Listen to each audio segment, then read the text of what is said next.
आज का हमारा टॉपिक होगा इन्वेस्टमेंट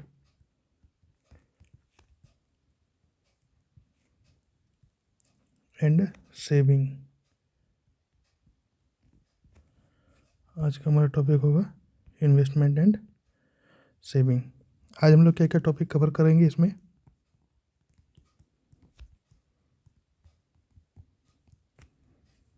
पहला नंबर टॉपिक होगा GDP at purchasing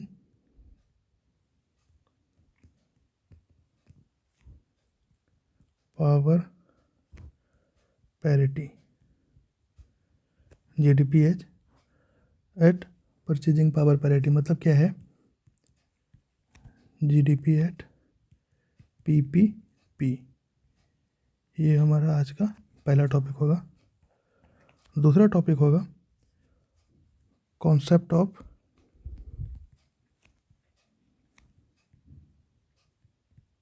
saving and investment. Concept of saving and investment दूसरा टॉपिक। तीसरा टॉपिक होगा incremental capital output ratio. Incremental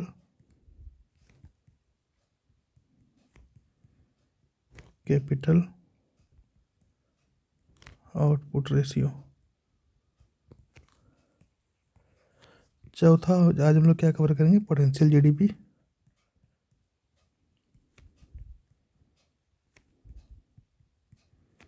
और पांचवा ग्रीन जीडीपी।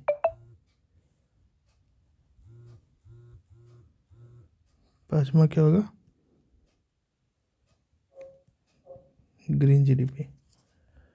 हम लोग शुरू करते हैं कहाँ से? GDP at PPP. पीपीपी का क्या मतलब है? Purchasing power parity. क्या मतलब पीपीपी का? Purchasing power parity. ये जीडीपी को हम लोग पीपीपी पे कैसे निकालते हैं? परचेजिंग पावर पैरिटी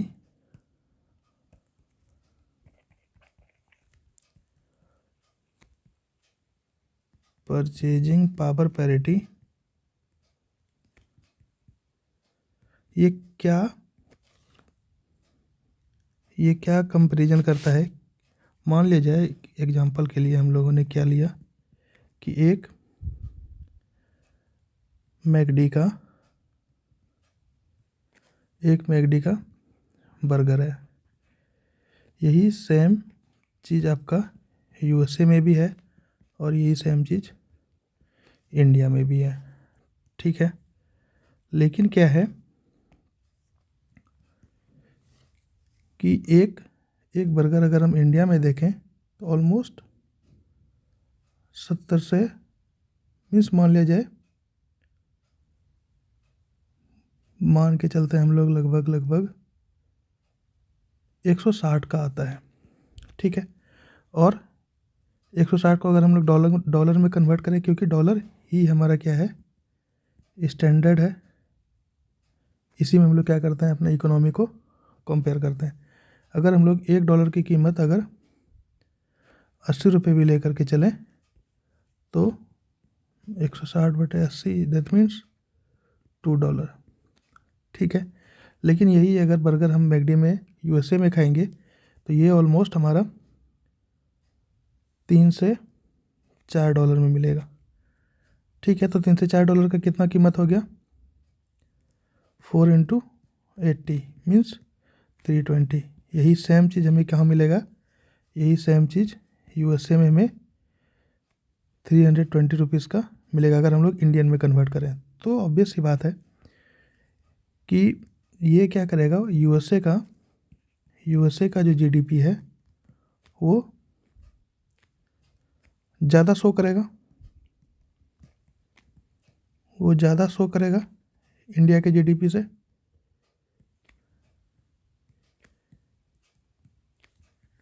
क्योंकि यहाँ पर जो है उस बर्गर का वैल्यू या उस गुड्स एंड सर्विस का वैल्यू क्या है, कम मात्रा में बताया जा रहा है। इसलिए हम लोग लिखेंगे, क्या लिखेंगे,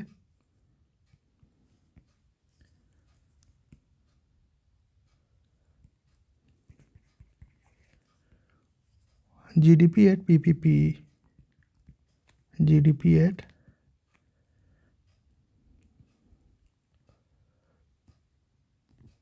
purchasing power parity,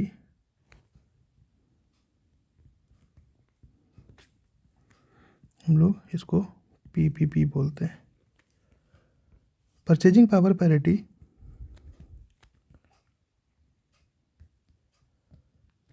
purchasing power parity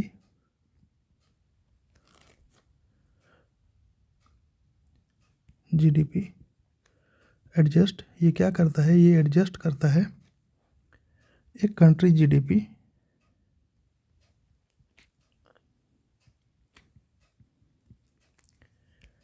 to account for difference in price level, to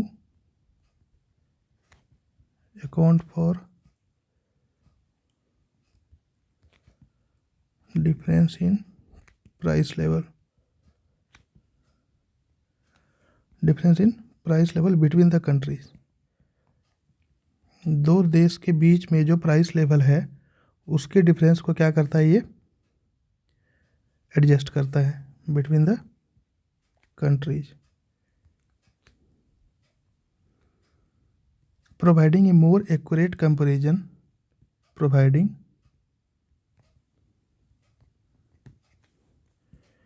more accurate comparison, क्या प्रोवाइड करता है, more accurate comparison of economic output and living standard,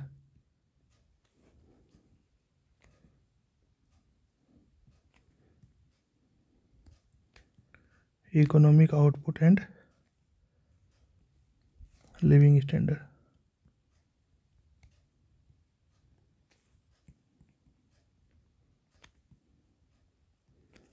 दूसरा पॉइंट इसमें क्या लिख सकते हैं, पीपीपी जीडीपी मेजर्स, ये क्या मेजर करता है, what A currency can buy in its own country, what A currency can buy in its own country compared to other country, compared to other country। कहने का मतलब ये है कि कोई भी करेंसी अपने देश में कितना सामान को खरीद सकता है दूसरे कंट्री के मुकाबले, यही क्या करता है, जीडीपी पे अगर हम लोग पीपीपी निकालेंगे, पीपीपी पे अगर जीडीपी निकालेंगे तो क्या करेगा, वो अपने करेंसी को, अपने करेंसी से कितना सामान खरीद सकते हैं दूसरे के कंट्री में, वो कंपेयर करता है। ये क्या रिफ्लेक्ट करता है, इट रिफ्लेक्ट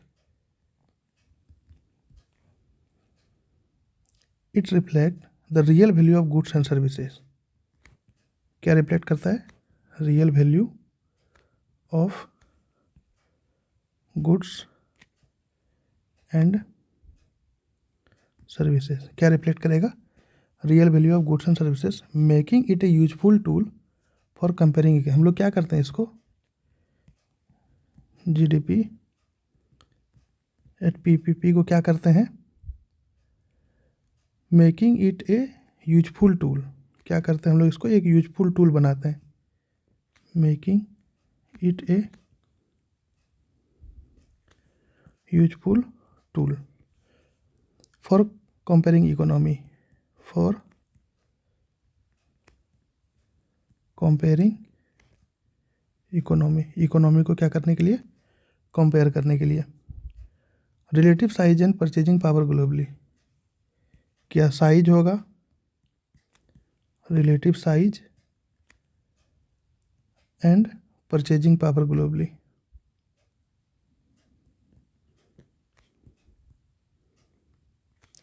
हम लोग ग्लोबली, हमारे पास ग्लोबली क्या परचेजिंग पावर है उसको कंपेयर करते हैं हम लोग किससे, जीडीपी एट पीपीपी से। ठीक है जी। As per IMF, as per IMF India GDP in 2024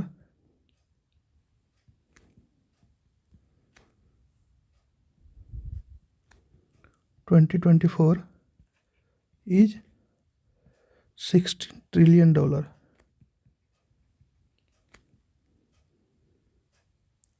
16 trillion dollar, which makes India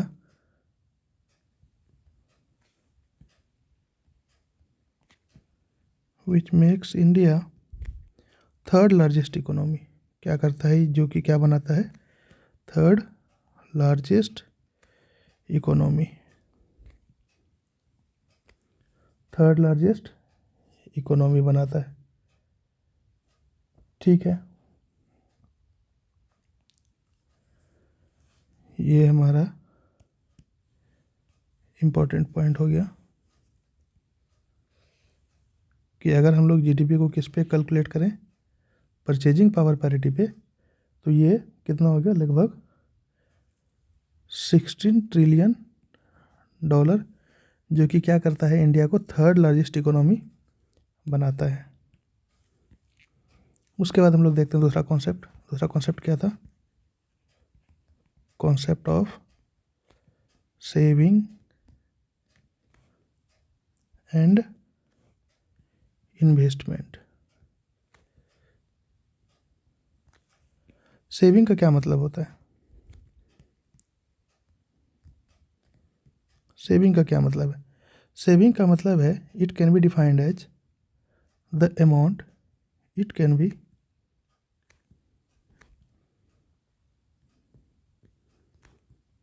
defined as the amount that is left after meeting all the expenses, amount that is left, it is defined as the amount that is left after meeting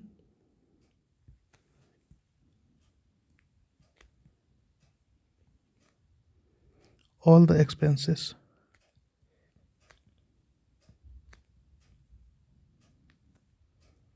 from the disposable income of a person, from the disposable income of a person. Means saving का क्या मतलब है, इसको हम लोग define कर सकते हैं, it can be defined as the amount that is left after meeting all the expenses, मतलब सारा एक्सपेंसेस को पूरा करने के बाद जो भी हमारे पास डिस्पोजेबल अमाउंट का कहने का मतलब है कि जो भी हमारे पास बचा है खर्च करने के लिए। मीन्स मान लिया जाए अगर हम 100 रुपये कमा रहे हैं, 100 रुपये में से 20 रुपये क्या लग गया, टैक्स लग गया, हमारे पास डिस्पोजेबल अमाउंट क्या हो गया। मान लिया जाए एग्जांपल के तौर पे, अगर हम लोग देख लें, अगर हमारा सैलरी 10,000 है और उसमें से 200 रुपये क्या हो गया, टैक्स में चला गया, तो हमारे पास टोटल कितना सैलरी बच गया, टोटल सैलरी बच गया हमारे पास 8,000। तो ये अमाउंट जो है, ये अमाउंट हमारे पास डिस्पोजेबल अमाउंट है, डिस्पोजेबल अमाउंट इसको बोलते हैं। ठीक है, अब सेविंग का मतलब क्या हुआ कि ये डिस्पोजेबल अमाउंट में से हमारे पास मान लिया जाए हमारे घर में खर्च लगभग 6,000 पर मंथ है, तो 6,000 पर मंथ हम लोग इस डिस्पोजेबल अमाउंट में से 6,000 निकाल दिए। 6,000 जब निकाल दिए तो हमारे पास क्या बच गया, 2,000 क्या हो गया, ये सेविंग हो गया। इसी को हम लोग क्या बोलते हैं, सेविंग बोलते हैं। ठीक है, अब इन्वेस्टमेंट का क्या मतलब है,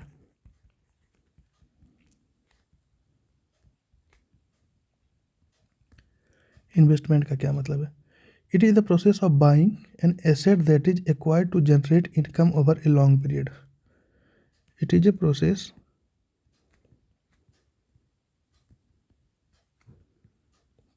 of buying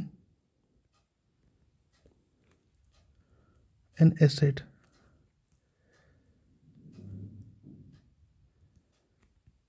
that is acquired to generate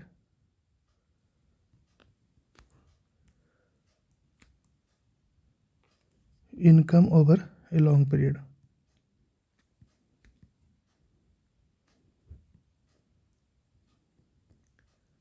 इसका कहने का मतलब क्या है, ये एक प्रोसेस है क्या खरीदने के लिए, कोई एसेट खरीदने के लिए जो कि क्या जनरेट करे, इनकम जनरेट करे कितने लॉन्ग टर्म तक, जो कि क्या करे, इनकम जनरेट करे लॉन्ग टर्म तक, मतलब लंबा टाइम तक वो क्या करे, इनकम जनरेट करे। ठीक है। देन थर्ड टॉपिक हमारा क्या है, आईकॉर, इंक्रीमेंटल कैपिटल आउटपुट रेशियो। क्या है थर्ड टॉपिक हमारा, इंक्रीमेंटल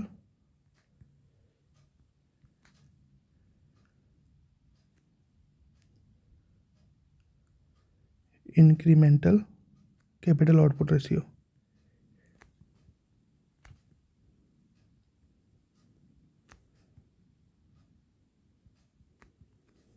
ठीक है। आईकॉर का क्या मतलब है, हम लोग इन्वेस्टमेंट बाय ग्रोथ रेट, हमारा जो भी ग्रोथ रेट है इन्वेस्टमेंट में, या आईकॉर का एक फार्मूला है, ICOR can be calculated by investment by growth rate.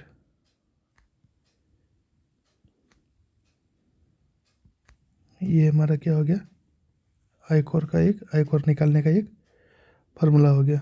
आईकॉर measure the efficiency of capital investment. इसको हम लोग क्या, कैसे हम लोग बोल सकते हैं, ICOR measures the efficiency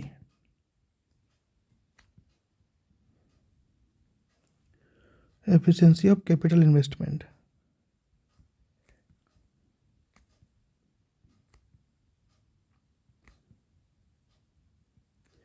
capital investment in generating economic growth.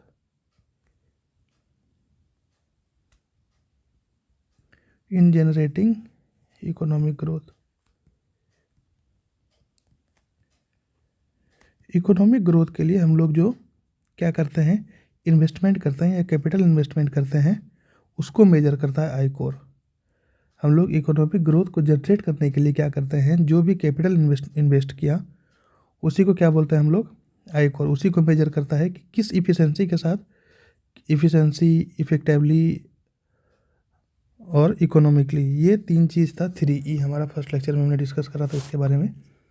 तो आईकॉर क्या मेजर्स करता है, आईकॉर मेजर्स करता है कि जो भी हमारा इन्वेस्टमेंट है, कैपिटल इन्वेस्टमेंट है, हम लोग उसको कितने एफिशिएंसी से क्या कर रहे हैं, कितने एफिशिएंसी से उसको इन्वेस्ट कर रहे हैं, ताकि क्या हो रहा है, इकोनॉमिक ग्रोथ हो रहा है, इकोनॉमिक ग्रोथ जनरेट हो रहा है।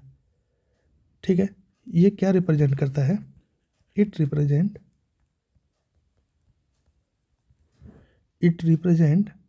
The amount of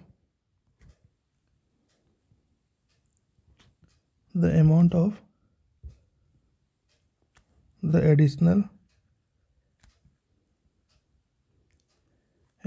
additional capital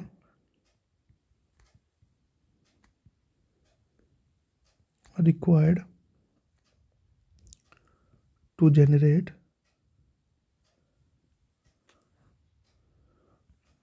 one additional unit of output।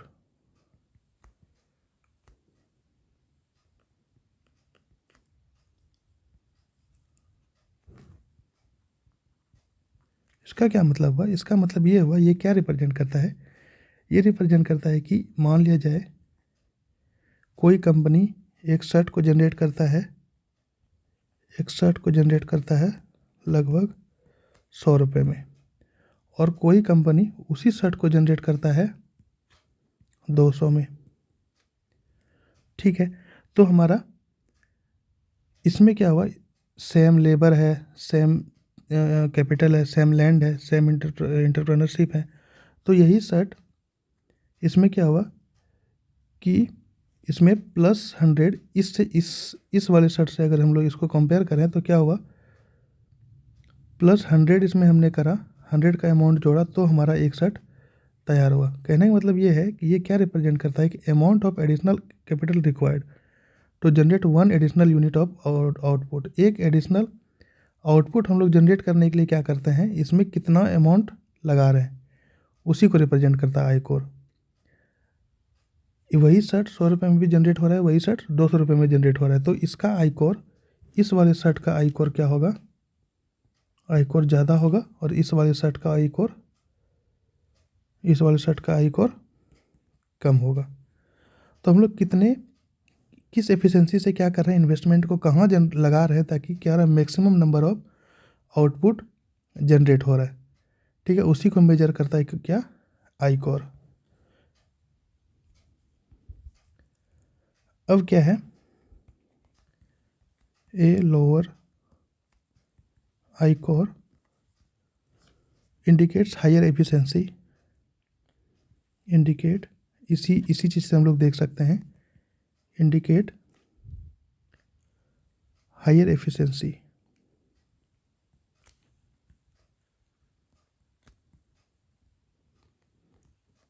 Higher efficiency in converting capital into output, higher efficiency in converting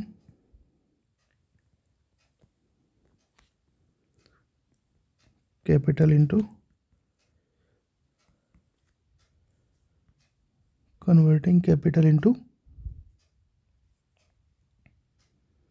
output,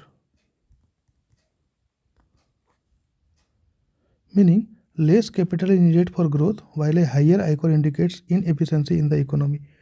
means कहने का मतलब है कि एक लोअर आईकोर क्या करेगा, एक लोअर आईकोर ये इंडिकेट करेगा कि उसका एफिशिएंसी क्या है, हाई है। क्यों हाई है, क्योंकि वो लो कैपिटल में, ये जैसे शर्ट का एग्जांपल लिए तो ये लो कैपिटल में क्या किया, शर्ट को तैयार कर दिया, लेकिन ये क्या, इसने क्या लिया, हाई कैपिटल लिया एक शर्ट को तैयार करने के लिए।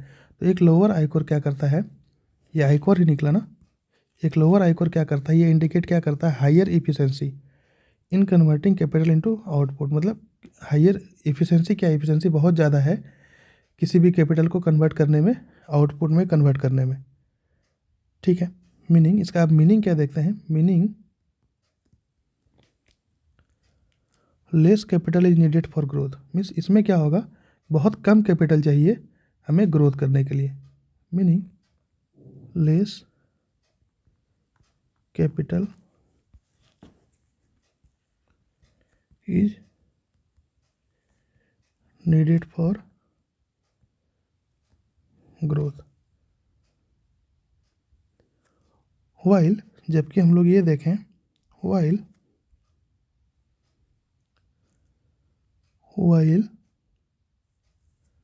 Higher ICOR, while higher I-core indicates inefficiency,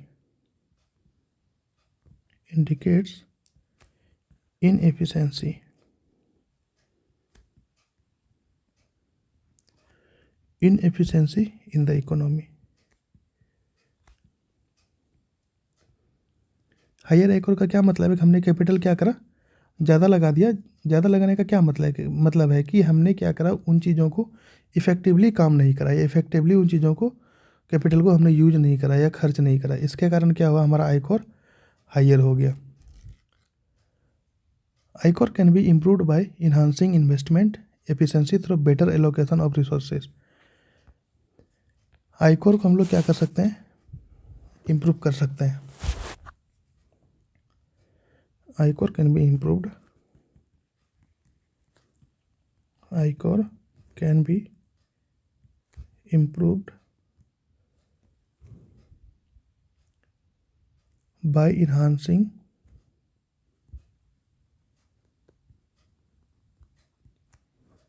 investment efficiency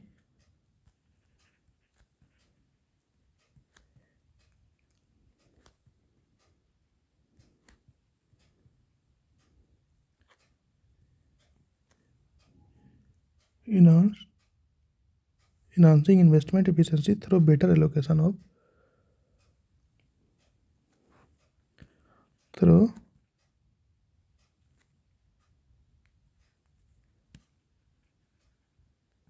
better allocation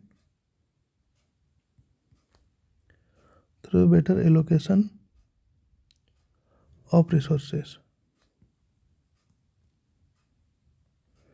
अगर हमें आयकर को इम्प्रूव करना है तो हमें क्या करना पड़ेगा, एफिशिएंसी को क्या करना पड़ेगा, बढ़ाना पड़ेगा। तभी हमारा क्या होगा, जो भी रिसोर्स हमने लिया है उसका प्रॉपर यूज हो पाएगा। रिसोर्स है investment in advance technology and promoting innovation, resources investment in advance technology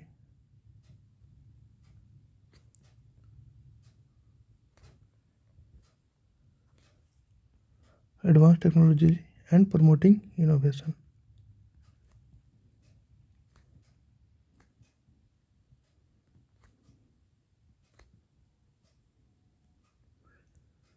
हमें क्या करना पड़ेगा, अगर आयकर को इंक्रीज करना है तो आयकर को अगर इम्प्रूव करना है तो उसके लिए क्या करना पड़ेगा कि जो भी हमने इन्वेस्टमेंट लगाया, ये जो भी इन्वेस्टमेंट लगाया उसमें हमें इफ़ेक्टिवली काम करना पड़ेगा, ताकि जो भी हमने रिसोर्स लगाया है या जो भी इन्वेस्टमेंट लगाया है उसको एडवांस टेक्नोलॉजी ला करके उसको उसका इनोवेशन को प्रमोट करना पड़ेगा।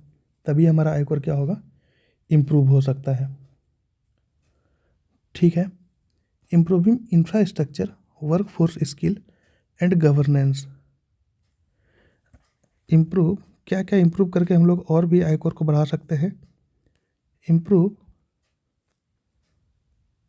इंफ्रास्ट्रक्चर,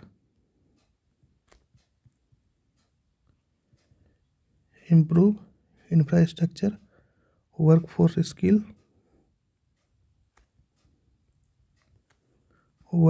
स्किल को बढ़ा सकते हैं। And governance can also reduce wastage and governance can also reduce wastage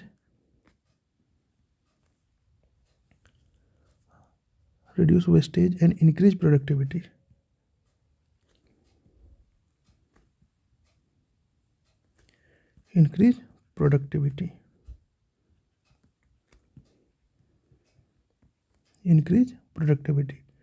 Leading to higher output with the same capital or thereby lowering आयकर। leading to higher output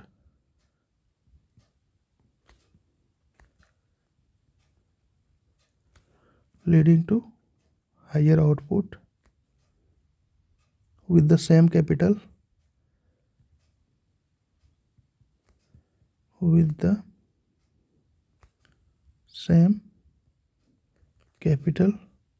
or thereby lowering आयकर।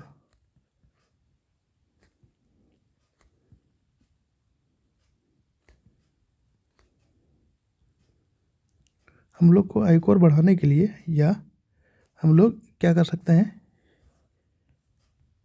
आयकर can be improved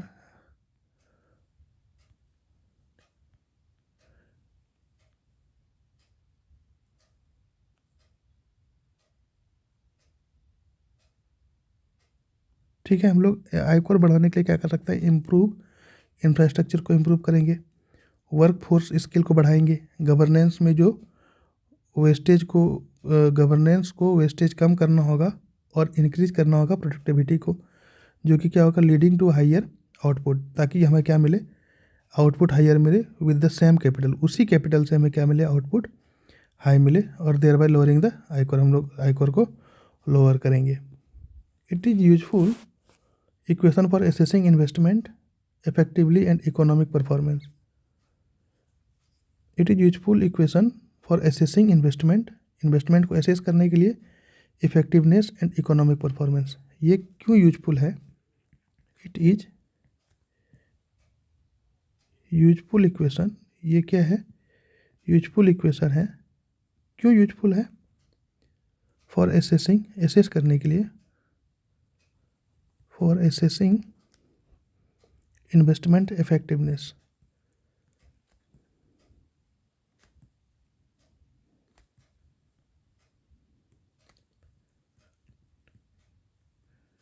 assessing investment effectiveness and economic performance.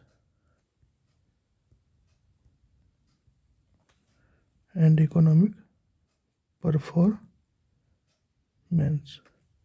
ये क्यों useful equation है? क्यों useful है? क्योंकि हम लोग इससे एसेस कर पाएंगे कि क्या इन्वेस्टमेंट इफेक्टिव है और इकोनॉमी का क्या परफॉर्मेंस है, इकोनॉमिक ग्रोथ हो रहा है या ग्रोथ नहीं हो रहा है। आईकोर कहाँ से इवॉल्व हुआ? आईकोर हैज इवॉल्व फ्रॉम, कहाँ से इवॉल्व हुआ? HARR Harold Domar, Harold Domar growth theory. वहाँ से क्या हुआ? ये आईकोर इवॉल्व हुआ ऑफ 1939, जो कि किस पे स्ट्रेस दिया? विच stresses the importance of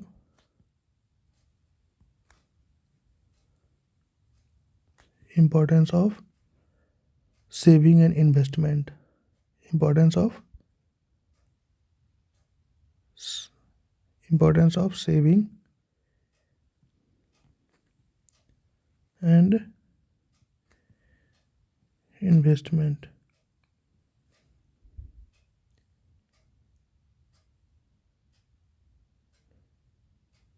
और यही दोनों सेविंग और इन्वेस्टमेंट ही है जो कि क्या करता है? Saving and investment determined as key factor of growth.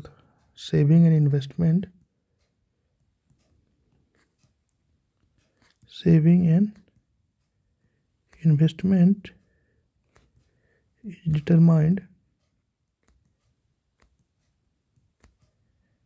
determined as key factor of growth।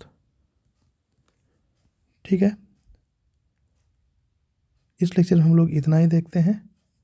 Thank you.